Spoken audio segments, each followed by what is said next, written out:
நிறைய பேர் வீடியோ பார்க்குறீங்க, ஆனால் லைக்கே பண்ண மாட்டேங்கிறீங்க. ஆனால் தயவு செஞ்சு உங்களோட ஃபியூ மினிட்ஸ் ஸ்பெண்ட் பண்ணி ஒரு லைக் மட்டும் இந்த வீடியோக்கு போட்டுட்டு அதுக்கப்புறமா வீடியோவை பார்க்க ஆரம்பிங்க. உங்களுக்கு வேற எதனா ஒப்பீனியன் இருந்தால் அதை கமெண்ட்ல சொல்லுங்க. அதே மாதிரி சேனலுக்கும் மறக்காம சப்ஸ்கிரைப் பண்ணுங்க. வாங்க வீடியோக்குள்ள போகலாம்.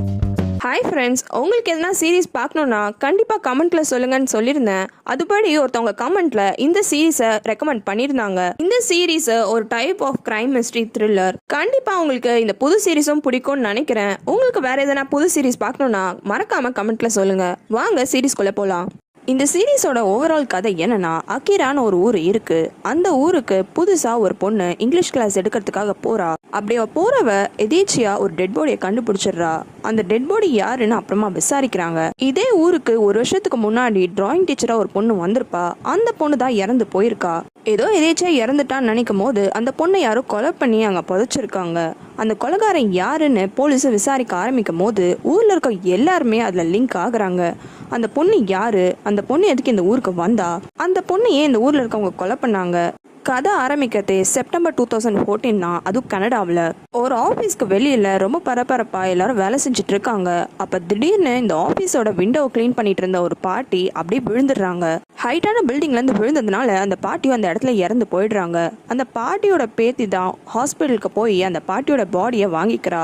பாட்டியை பார்த்தவர் ரொம்பவே அழுவ ஆரம்பிச்சிடுறா. அதுக்கம்மா பாட்டிக்கான எல்லா சடங்கையும் முடிச்சுட்டு அவளோட வீட்டுக்கு வரா. வீட்டுக்கு வந்தவ வீட்டுல இருக்க எல்லா பொருளையும் பேக் பண்றா. இந்த பொண்ணோட பேரு தான் ஹன்சு.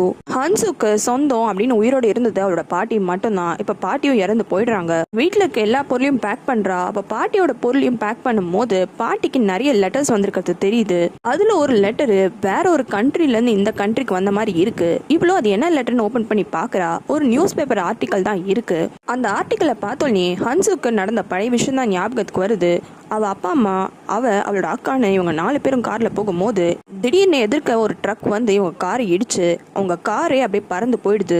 வந்து அந்த நியூஸ் பேப்பர்ல இந்த ஆக்சிடென்ட் பத்தி தான் மென்ஷன் பண்ணிருக்காங்க. அந்த பேப்பர்லயும் ஒரு பேர்ல ஹைலைட் ஆயிருக்கு. அந்த பேர் என்னன்னா, இவ பேரும் இவளுக்கு ஒரு அக்கா இருந்திருக்காங்க, அவங்க அக்கா பேரும் தான். ஆனா இவங்க 4 பேருமே அந்த ஆக்சிடென்ட்ல இறந்து போயிட்டாங்கன்னு இருக்கு.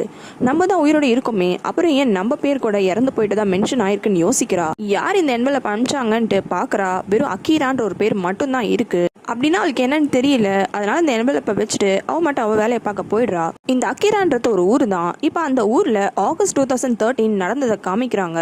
பஸ்ல இருந்து ஒரு பொண்ணு இறங்கி ஒரு ஆர்ட் கேலரிக்கு தான் போறா. அந்த ஆர்ட் கேலரியில அப்போ ஒரு ஆர்டிஸ்டோட எக்ஸிபிஷன் தான் நடக்குது. அந்த ஆர்டிஸ்ட் இவ தான். இவளோட பேரு யுன்ஜி. இவ எதேச்சியா அந்த பொண்ணை கவனிச்சிடறா. அந்த பொண்ணு யாருன்னு பாக்குறதுக்குள்ளேயே அவளோட ஹஸ்பண்ட் வந்து இங்க வாயேன் அப்படின்ட்டு கூட்டிட்டு போயிடுறான். கூட்டிட்டு போனவன் இந்த எக்ஸிபிஷன் செம ஹிட்னு நினைக்கிறேன். பெரிய பெரிய இன்வெஸ்ட்மெண்ட் பண்றவங்கலாம் அவங்க கிட்ட பேசணும்னு ரெடியா இருக்காங்க. அவங்க வந்து பேசும்போது அவங்க கிட்ட நல்லா சந்தோஷமா பேசி எப்படின்னா அவங்களை கவுத்துருன்ட்டு அவன் ஐடியா கொடுக்குறான். இவளும் அவங்க கிட்ட போய் பேசுறா. அப்படி இவ பேசிட்டு இருக்கும் போது அந்த பஸ்ல இருந்து இறங்குற பொண்ணு டக்குன்னு ஒரு என்வெலப் எடுத்து இவ கைக்குள்ள வச்சுட்டு போயிடுறா. யுன்ஜியும் அந்த என்வெலப்பை பார்த்துட்டு யார் வச்சான்னு திரும்பி பாக்குறதுக்குள்ளேயே அவங்க வந்து போயிட்டதுனால இவளும் ஓபன் பண்ணி பாக்குறா. அந்த என்வெலப்பை ஓபன் பண்ணா உள்ள சில போட்டோஸ் தான் இருக்கு. அதாவது இந்த யுன்ஜியோட ஹஸ்பண்டும் இந்த பொண்ணும் ஒன்னா இருக்க போட்டோஸ். யுன்ஜியால இந்த விஷயத்த கொஞ்சம் கூட ஏத்துக்கவே முடியல. தூரத்துல அவளோட ஹஸ்பண்ட பாக்குறா. அதுக்கப்புறமா தட்டு தடுமாறி அந்த இடத்த விட்டு வெளியில வந்துடுறா. போயிட்டான்னு நினைச்ச அந்த பஸ் பொண்ணு இன்னுமே தூரத்துல இருந்து இவ இப்படிலாம் பண்றத பார்த்துட்டு தான் இருக்கா. இந்த பஸ் பொண்ணோட பேரு கிம் ஜின்னு. இவ ஆக்சுவலா ஒரு டிராயிங் டீச்சரு. அவ ஒரு ஸ்டூடெண்ட்டுக்கு வரைய சொல்லி கொடுத்துட்டு இருக்கா. அந்த பொண்ணு சூப்பரா வரைஞ்சதுனால பாராட்டுறா. இந்த ஸ்டூடெண்டோட அம்மா தான் யுன்ஜினும் அங்க வந்துடுறா. வந்தவ அவளோட பொண்ணை கொஞ்சம் வெளியில போய் நில்லுன்னு சொல்லிடுறா. அந்த சின்ன பொண்ணும் அந்த இடத்த விட்டு வெளியில போன உடனே யுன்ஜினு கோவத்துல அந்த போட்டோஸ் எல்லாத்தையுமே டேபிள் மேல போட்டு என்னதுன்னு கேக்குறா. ஆனா இந்த டிராயிங் டீச்சர் எந்த பதிலும் சொல்லாம திமிரா நிக்கிறா. இதனால இவங்க 2 பேருக்கும் நடுவில் செம சண்டை ஆயிடுது. இந்த டிராயிங் டீச்சர் ஃபர்ஸ்ட் சைலண்டா தான் இருக்கா. ஆனா ஒரு பாயிண்ட்டுக்கு மேல அவளும் அடிக்க ஆரம்பிச்சிடறா. பேரு முடிய புடிச்சிட்டு அங்கே கொடையடி சண்டை மாதிரி அப்படி ஒரு சண்டை ஆயிடுது. இது வெறும் சண்டை மட்டும் இல்ல, 2 பேருக்கும் அடிபட்டு ரத்தம்லாம் கூட வர ஆரம்பிச்சிடுது. இது எல்லாத்தையுமே அந்த சின்ன பொண்ணு வெளியில இருந்து பார்த்து அழுவ ஆரம்பிச்சிடுறா. அப்படியே இப்ப பிரசன்ட காமிக்கிறாங்க. ஹன்சுக்கும் உயிரோட இருந்த ஒரே சொந்தக்காரங்க பாட்டி தான். இப்ப பாட்டியும் கனடால இராததுனால திரும்பியும் கொரியாக்கு போயிடலான்னு யோசிக்கிறா. அதனால கொரியால எதனா ஒரு ஸ்கூலுக்கு இங்கிலீஷ் டீச்சரா போயிடலான்ட்டு யோசிச்சு அதுக்கான அப்ளிகேஷன்ஸ்லாம் வாங்குறா. இவ ஃபாரின்ல டீச்சரா இருக்கிறதுனால கொரியால இவளுக்கு நிறையவே டிமாண்ட் இருக்கு. அதனால நிறைய ஸ்கூலோட அப்ளிகேஷன்ஸ் எல்லாமே அங்க வேலை செய்யறவங்க கொடுக்குறாங்க. இவ்வளோ அந்த மொத்த அப்ளிகேஷன்ஸையும் எடுத்துட்டு அப்படின்னு நகர்றா. அப்ப யாரோ ஒரு ஆள் வந்து இடிச்சிடுறாங்க. அப்போ அவ கையில வச்சிருந்த எல்லா ஸ்கூலோட கேட்டலாக்ஸும் மிக்ஸ் ஆயிடுது. கீழே விழுந்த எல்லா கேட்டலாக்ஸையும் திரும்பி எடுத்து அடுக்குறா. அப்படி அடுக்கும் போது அகிரான்ற ஊர்ல இருக்க ஒரு ஸ்கூலோட கேட்டலாகும் அவளோட கண்ணில் படுது. அப்பதான் அவளுக்கு தெரிய வருது அகிரான்ற ஒரு ஊரோட பேருன்னு. உடனே அவளும் அந்த ஸ்கூல்ல டீச்சர் ஆகலான்னு முடிவு பண்ணிடுறா. 23 வருஷம் கழிச்சு திரும்பியும் கொரியாக்கு வரா. கொரியாக்கு வந்தோடனே முதல்ல போயிட்டு அவளோட அப்பா அம்மாவோட சமாதி இருக்கிற இடத்துக்கு தான் போறா. அவங்களுக்கு பெரிய சமாதிலாம் இல்ல, இந்த கபோர்ட்குள்ள அவங்க சாம்பல்லாம் வச்சிருப்பாங்க, அந்த மாதிரி சமாதி தான். அங்க போயிட்டு அவங்க கிட்ட, அம்மா இந்த அகிரான்ற பேர் என்னன்னு எனக்கு தெரியல, ஆனா அங்கிருந்து யாரோ என்ன கூப்பிடுற மாதிரி இருந்தது, பாட்டி கூட அந்த ஊர்ல இருந்து ஒரு லெட்டர் வந்திருக்கு, அந்த லெட்டர் என்கிட்ட இருந்து மறைச்சிருக்காங்க, அதனால நான் அந்த ஊருக்கு போய் என்ன எதுன்னு பார்க்க போறேன்ட்டு சொல்றா. அதுக்கப்புறமா பஸ்ல ஏறி அந்த அகிரான்ற ஊருக்கு கிளம்புறா. இவ அப்படி பஸ்ல போகும்போது அன்னைக்கு நைட்டு செம மழையில அவ போகும்போது பஸ்ல ரேடியோ ஓடுது. ரேடியோல நியூஸா 20 வயசு இருக்கிற ஒரு பொண்ணை திரும்பியும் சீரியல் கில்லர் கொலை பண்ணிட்டான் அப்படின்ட்டு படிக்கிறாங்க. இது கேட்ட அந்த டிரைவரும் திரும்பியுமா அப்படின்னு ரேடியோவை ஆஃப் பண்ணிடுறாரு. அப்பதான் டிரைவர் ஹன்சுவை கவனிச்சுட்டு எங்கம்மா நீ போற அகிராக்கா அப்படின்ட்டு கேட்கறாரு. இவ்வளவு ஆமான்னு சொன்னோம், இங்க பாருமா இந்த மாதிரி நைட் டைம்லாம் பஸ்ல போகாத, இந்த ஏரியால வெனஸ்டே அன்னைக்கு மழை பெய்யும் போதுலாம் ஒரு சீரியல் கில்லர் பொண்ணுங்க எல்லாரையும் கொலை பண்ணிட்டு இருக்கான், அதனால பார்த்து பத்திரமா இருமான்னு சொல்றாரு. ஹன்சு அப்ப பஸ்ல இன்னொரு ஆள் இருக்கிறத கவனிக்கிறா. அந்த ஆளு பிளாக் கலர் ட்ரெஸ் தான் போட்டிருக்கான், ஆனா மூஞ்சி கூட தெரியாத அளவுக்கு கேப்பை வச்சு மறைச்சிருக்கான். அதே மாதிரி அந்த ஆளோட கையில வால்நட் இருக்கு, அதை வச்சு அவன் கைய அப்படியே ஏதோ பண்றான். அதனால அந்த வால்நட்டோட சவுண்டு நல்லா கிளியராகவே கேட்குது. ஹன்ஸுக்கு பயமா இருக்கு. அவளோட ஸ்டாப்பிங் வந்தோடனே அவளும் டக்குன்னு பஸ்ஸை விட்டு இறங்கிடுறா. பஸ்ஸை விட்டு இறங்கின உடனே அந்த கருப்பு கலர் ட்ரெஸ் போட்டிருந்த ஆளும் இவளை பின்னாடியே ஃபாலோ பண்றான். இவ பயந்து ஓட ஆரம்பிச்சிடுறா. அப்படி ஓடினாலும் அவன் ஃபாலோ பண்ணிட்டே வரான். அந்த புது ஊர்ல வழி கூட தெரியாம அப்படியே மழையில ஓட ஆரம்பிச்சிடுறா. அப்ப தட்டு மாதிரி ஒரு குப்பை தொட்டி கிட்ட விழுந்துடுறா. அப்படி விழும்போது அவ கையில ஒரு பைப்பு கிடைக்குது. பின்னாடி திரும்பியும் யாரோ நடக்கிற சத்தம் கேட்டோன்னே அந்த பைப்பை வச்சு அடிச்சிடலான்ட்டு திரும்புறா. ஆனா அங்க இருக்கிறது ஒரு பொண்ணு, அவ குப்பை போடுறதுக்காக வந்திருப்பா. இந்த பொண்ணு அந்த ஊர்ல ஒரு மெடிக்கல் ஷாப் வச்சு நடத்திட்டு இருக்கா. அதனால இவளை மெடிக்கல் ஷாப் பொண்ணுன்னே சொல்றேன். ஹன்சுவை இப்படி ஒரு கண்டிஷன்ல பார்த்த அவளும் அவளோட மெடிக்கல் ஷாப்கே கூட்டிட்டு போறா. கூட்டிட்டு போனவ ஹன்சு கிட்ட, இங்க பாரு அகிரா ரொம்ப சேஃபான இடம், 10 வருஷத்துல இந்த ஊர்ல ஒரு சின்ன தப்பு கூட நடந்ததே கிடையாது, அதனால எதை பத்தியும் நீ கவலைப்படாதன்னு ஹன்சுவை தைரியப்படுத்துறா. இவ சொல்றத வச்சு பார்த்தா அந்த ரேடியோல அந்த சீரியல் கில்லர் கொலை பண்ணது எல்லாமே இந்த அகிரான்ற ஊரை சுத்தியா இருக்கும். என்னதான் ஹன்சு முதல் வாட்டி இந்த ஊருக்கு வந்திருந்தாலும் அந்த மெடிக்கல் ஷாப் பொண்ணுக்கு இவ தான் வந்திருக்க புது இங்கிலீஷ் டீச்சர்ன்றது தெரியுது. எப்படி உங்களுக்கு தெரியும்ட்டு கேட்குறா. இது ஒரு சின்ன ஊரு, அதனால புதுசா யாருன்னா வந்தா ஊர்ல இருக்கவங்க எல்லாருக்குமே தெரியும் அப்படின்ட்டு இவளும் கையில ஒரு கொடையை கொடுத்து அனுப்புற. அந்த மழையில கொடையை வச்சுட்டு இவ சொன்ன வழிப்படி இவ கரெக்டா அவ எங்க தங்க போறாளோ அந்த இடத்துக்கு போயிடுறா. இவ வருவான்ட்டு அந்த அபார்ட்மெண்ட் ஓனரும் வெயிட் பண்ணிட்டு இருக்கான். ஹன்சுக்கு அந்த அபார்ட்மெண்ட்ல ஒரு யூனிட்டை தான் காமிக்கிறான். அந்த யூனிட் ஆல்ரெடி யாரோ இருந்த மாதிரி எல்லாமே பக்காவா இருக்கு. ஹன்சுக்கும் அந்த ரூமை பார்த்தோன்னே ஒரு நல்ல ஃபீலிங், ரொம்பவே பிடிச்சிருக்கு.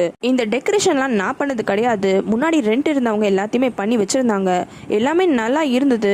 உங்க மாதிரி வயசு பொண்ணுங்களுக்குலாம் இதுதானே பிடிக்கும், அதனால தான் நான் எதையுமே டிஸ்டர்ப் பண்ணாம அப்படியே விட்டுட்டேன். உனக்கு ஒரு வேலை பிடிக்கலனா இது எல்லாத்தையுமே தூக்கி போட்டுருமா அப்படின்னு அந்த பில்டிங் ஓனர் சொல்றான். ஆனா ஹன்சு இல்ல, எல்லாமே ரொம்ப அழகா இருக்கு, எல்லாம் அப்படியே இருக்கட்டும்னு சொல்லிடுறா. அதுக்கப்புறமா அந்த பில்டிங் ஓனர் அங்க இருந்து போயிடுறாரு. போன கொஞ்ச நேரத்திலேயே டோர் கிட்ட ஏதோ ஒரு ஷேடோ தெரியுது. உடனே ஹன்சுவும் பயந்து அந்த டோர் கிட்ட போறா. அப்ப திடீர்னு டோரை திறந்து ஒரு ஆன்ட்டி வந்து நிக்கிறாங்க.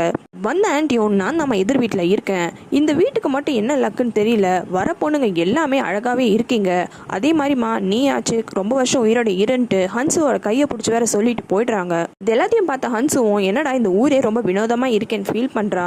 அடுத்த நாள் ஸ்கூலுக்கும் போயிடுறா. அந்த ஊர்ல இருக்க ஒரு ஹை ஸ்கூல்ல தான் அவ இங்கிலீஷ் டீச்சரா ஒர்க் பண்ண போறா. இவ ஃபாரின்ல இருந்து வந்ததுனால அந்த ஸ்கூல் பிரின்சிபலும் இவளை பத்தி ரொம்ப புகழறான். ஸ்டூடெண்ட்ஸ்க்கு மட்டும் இல்ல, இங்க இருக்கிற டீச்சர்ஸ்க்கும் நீதாமா இங்கிலீஷ்லாம் நல்லா சொல்லி தரணும்னு அவர் சொல்றாரு.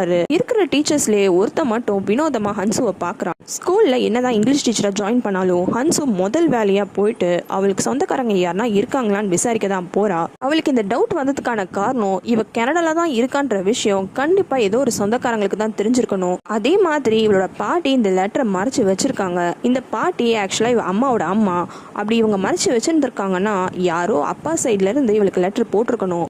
இவளும் அந்த ஆஃபீஸ் கிளர்க் கிட்ட ஹெல்ப் கேட்குறா. ஆனால் அவங்க உன்னோட ஐடி நம்பர் என்னம்மா அப்படின்ட்டு கேட்குறாங்க. இவ சின்ன வயசுலேயே கொரியா விட்டு போனதுனால இவ ஐடி நம்பர் கூட இவளுக்கு சுத்தமாக தெரியல. அந்த கிளர்க்கும், என்னம்மா நீ உன் ஐடி நம்பர் கூட சொல்ல மாட்டேங்கிற, அது தெரிஞ்சாவாச்சு யாருன்னா உனக்கு சொந்தக்காரங்க இருக்காங்களான்னு பார்த்து சொல்ல முடியும், ஐடி நம்பரே இல்லைன்னா நீ பிறந்ததுக்கும் ப்ரூஃப் இல்லை, நீ உயிரோட இருக்கிறதுக்கும் ப்ரூஃபே இல்லை, அதனால இந்த டீட்டெயில்ஸ்லாம் இருந்தா மட்டும் வந்து காண்டாக்ட் பண்ணுங்கன்னு அந்த பொண்ணு கொஞ்சம் கூட மனசாட்சியே இல்லாம ஹன்சுவை ஹர்ட் பண்ணி அனுப்பிச்சு விட்டுறா. ஹோப்போட வந்த ஹன்சுக்கு இது ரொம்பவே ஷாக்கா இருக்கு. சரின்னு சொல்லிட்டு கிளம்பலான்னு அவ திரும்பும் போது அவ பஸ்ல கேட்ட அதே சவுண்ட் அவளுக்கு கேக்குது. பயந்தவ சுத்தி முத்தி பாக்குறா அந்த கருப்பு சட்டை போட்ட ஆள் இருக்கானான்னு. ஆனா அங்க யாருமே இல்ல. ஆனா அவ அப்படி நடக்கலான்னு ட்ரை பண்ணும் போது அவ கால் கிட்ட ஒரு வால்நட் வந்து விழுது. அடுத்து யுன்ஷியை தான் காமிக்கிறாங்க. அவளுக்கு இன்னுமே வயசாயிடுச்சு. ஹாஸ்பிட்டலுக்கு தான் வந்திருக்கா. குழந்தைக்காக ஏதோ ட்ரீட்மெண்ட் பண்ணதா வந்திருக்கா. ஆனா டாக்டர் நீங்க ஃபர்ஸ்ட் உங்க ஹஸ்பண்ட் கிட்ட பேசுங்க, அவையும் கூட்டிட்டு வாங்க, அதுக்கப்புறமா நம்ம என்ன வேணாலும் பண்ணலான்னு சொல்லி அனுப்பிச்சிடுறாங்க. அப்ப இருந்ததை விட யுன்ஜியோட ஹஸ்பண்ட் இப்ப ரொம்பவே பெரிய ஆளா மாறிடுறான். அந்த ஊரோட அசம்பிளிமேன் வேற. யுன்ஜியும் வீட்டுக்கு போயிட்டு அவன் கிட்ட இந்த குழந்தை விஷயமா பேசுறா. ஆனா அவன் உனக்கு என்ன வயசாகுது, எனக்கு என்ன வயசாகுது, இப்ப இன்னொன்னு ஒரு குழந்தை தேவையா, அதான் ஆல்ரெடி நமக்கு ஒரு பையன் பொண்ணு இருக்காங்கல்ல, அதுக்கப்புறம் எதுக்கு இன்னொன்னு ஒரு குழந்தைன்னு சொல்லிடுறான். இந்த ஆள் கிட்ட இதுக்கு மேல பேசுறது வேஸ்ட்னு அவளும் அந்த இடத்த விட்டு கிளம்ப பாக்குறா. அப்ப அவளை கூப்பிட்டு நம்ம பையன் வரான் ஃபாரின்ல இருந்து, அவனை போய் ஏர்போர்ட்ல பிக்கப் பண்ணணும்னு சொல்றான். ஹன்சு எப்பயும் போல ஸ்கூலுக்கு போறா. அன்னைக்கு அவங்க ஸ்கூல்ல அவுட்டோர் ஆக்டிவிட்டி. அந்த ஸ்கூல்ல படிக்கிற பசங்க எல்லாரையுமே ஒரு சின்ன குளத்துக்கிட்ட கூட்டிட்டு போயிருக்காங்க. அப்பதான் ஹன்சுக்கு இந்த ஊருக்கு ஏன் அக்கீரான்ற பேர் வந்துச்சுன்றது தெரிய வருது. அக்கீனா சின்னதுன்னு அர்த்தம், அரானா குளம்னு அர்த்தம். சின்ன குளம் தான் அக்கீரான்ற பேரு. அதே மாதிரி இந்த குளத்துக்குள்ள ஒரு பூதம் இருக்கணும் பேசிக்கிறாங்கன்னு ஒரு டீச்சர் ஹன்சு கிட்ட எல்லா விஷயத்தையும் சொல்லி முடிக்கிறா. ஹன்சு ஸ்கூல்ல ஜாயின் பண்ண அன்னைக்கு ஒருத்த மட்டும் ரொம்ப வினோதமா ஹன்சுவை பார்த்திருப்பான். அவன் தான் இந்த ஸ்கூலோட டிராயிங் டீச்சரு. அவனே வாலண்டியரா வந்து ஹன்சு கிட்டயும் பேசுறான். அந்த லேடி டீச்சரு குளத்துல ஒரு பூதம் இருக்கும்னு சொல்லியிருப்பா. இவன் வந்து ஆமாமா இவங்க சொல்றதுலாம் உண்மைதான், இந்த குளத்துக்கு ஒரு பூதம் இருக்கு, அதனால தான் இந்த ஊர்ல இருக்க யாரையுமே அது வெளிநாட்டுக்கு அனுப்புறதே கிடையாது, எல்லாரையுமே இழுத்து இழுத்து இந்த ஊருக்குள்ளேயே வச்சுக்குது. அதே மாதிரி நீங்களும் அக்கீரா விட்டு போகணும்னு ட்ரை பண்ணாதீங்க, உங்களையும் பிடிச்சி இழுத்து கொண்டு பயமுறுத்தி விட்டுடுறான். இவங்க 2 பேரும் திரும்பி நடந்து போறாங்க. அப்பதான் கவனிச்சா சில பசங்களாம் காட்டுப்பகுதிக்குள்ள ஓடுறாங்க. அந்த லேடி டீச்சரால போக முடியல. உடனே ஹன்சு நான் போறேன்னு சொல்லிட்டு அந்த பசங்களை பிடிக்கிறதுக்காக காட்டுப்பகுதிக்குள்ள போறா. ஹன்சு இந்த ஸ்கூலுக்கு புதுசா டீச்சரா வந்ததுனால அந்த பசங்களுக்கு ஹன்சுவை யாருன்னு கூட தெரியல. டீச்சர்னு சொல்லியும் அந்த பசங்க வேணுனே ஹன்சு முன்னாடி சிகரெட் பிடிக்கிறாங்க. அந்த பசங்க ஒரு குழியை தாண்டி அந்த பக்கமா நிக்கிறாங்க. உடனே ஹன்சுவும் அந்த குழியை தாண்டலான்ட்டு அப்படியே நடந்து போறா. அப்படி ஒரு கட்டில நடந்து போகும்போது திடீர்னு அந்த குழிக்குழிய விழுந்துடுறா. விழுந்தவ திரும்பி ஏந்துக்கலான்னு பார்க்கும்போது அப்படியே ரொம்ப ஷாக் ஆயிடுறா. இந்த பசங்களே பயந்துடுறாங்க. என்ன மிஸ் ஆச்சு அப்படின்ட்டு கிட்ட வர பாக்குறாங்க. ஆனா ஹன்சு ரொம்ப கோமா பின்னாடி போங்க அப்படின்ட்டு கத்தி விட்டுறா. அந்த பசங்க பயந்துடுறாங்க. ஹன்சு அப்படி பயந்து போய் அங்க பார்த்தது ஒரு ஸ்கெலிட்டன் தான். அதோட கை மட்டும் தெரியுது. இதனால தான் ஹன்சு ரொம்பவே பயந்துடுறா. உங்களுக்கு வேற சீரிஸ் பார்க்கணும்னா கமெண்ட்ல சொல்லுங்க.